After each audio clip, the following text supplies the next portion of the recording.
As a substitute teacher, you will be working with children of all ages. In most districts, kindergarten is the lowest grade that you will be allowed to work in as a sub.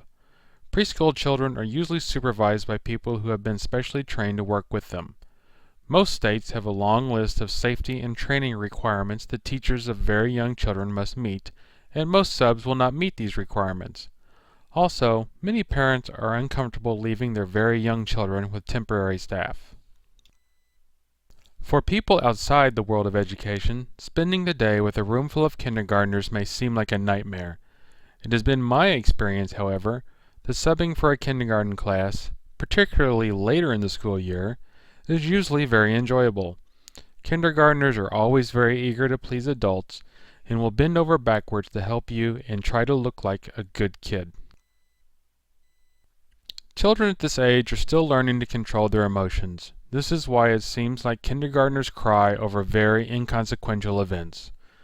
They have simply not learned how to regulate how strongly they will react to a situation.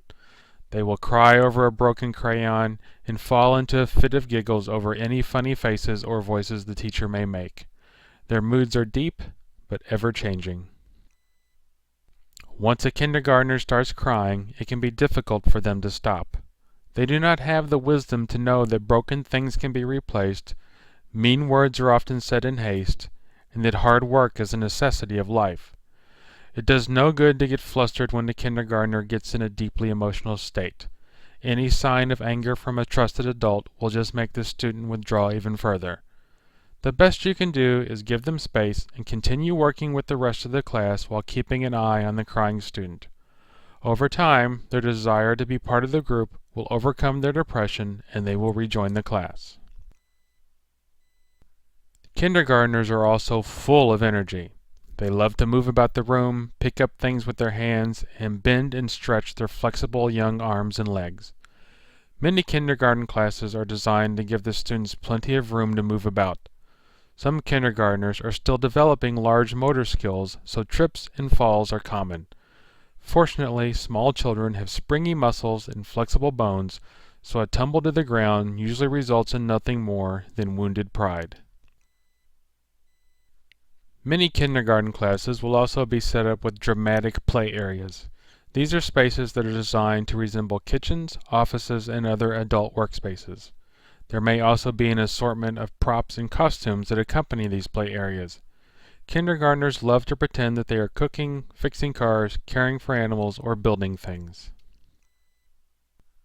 Finally, kindergartners are working hard to develop their language skills. This means that they need to talk and be talked to as much as possible. Kindergarten is not a quiet place. It is a room filled with laughter and lots of stories. If you're subbing for a kindergarten class and they are a chatty bunch, don't try to fight it, as long as it doesn't get out of hand.